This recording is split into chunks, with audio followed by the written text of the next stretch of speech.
ગીતામાં કૃષ્ણ ભગવાને કીધું છે, સર્વસ્ય ચાહમ હૃદય સન્નિવિષ્ટો અને મમે વાંસો જીવ લોકે. હું બધાના હૃદયમાં બેઠેલો છું અને જીવ એ મારો જ અંશ છે. જો ભગવાન આપણા હૃદયમાં બેઠેલા હોય તો આપણે લાચાર કેમ, આપણે બિચારા કેમ, બાપડા કેમ? આપણે ગૌરવ થવું જોઈએ કે ભગવાન મારી અંદર બેઠો છે.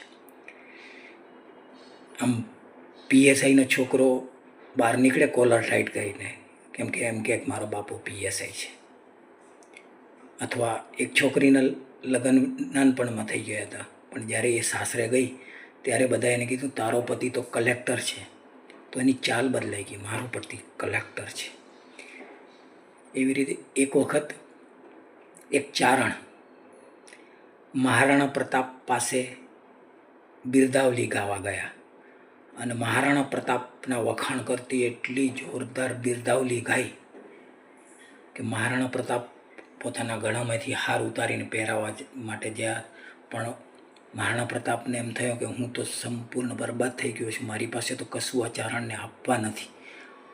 પણ એ હાથ આપવા માટે ઉઠેલો પાછો ન જાય એટલે મહારાણા પ્રતાપે પોતાની પાઘડી ચારણને પહેરાવી દીધી અને ચારણે પાઘડી પહેરી.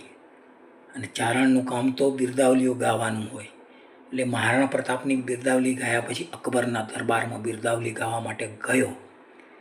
ચારણે જેવો અંદર દરબારમાં પગ મૂક્યો તો ઝૂકીને કુર્નિશ બજાવવી પડે, પણ એને કુર્નિશ બજાવી નહીં, સીધો ટટ્ટાર ચાલ્યો ગયો. તો અકબર રાજાએ કીધું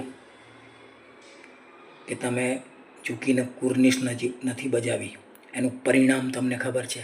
હા, પરિણામ મને ખબર છે.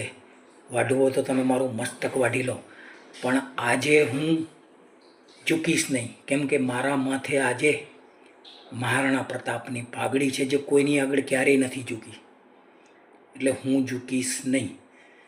જો એક મહારાણા પ્રતાપની પાઘડી માથામાં આવે અને આટલું ગૌરવ આવી જતું હોય, એક પીએસઆઈના દીકરામાં આટલું ગૌરવ આવી જતું હોય, કે કલેક્ટરની પત્નીમાં એટલું ગૌરવ આવી જતું હોય, તો મારી અંદર ભગવાન બેઠો છે.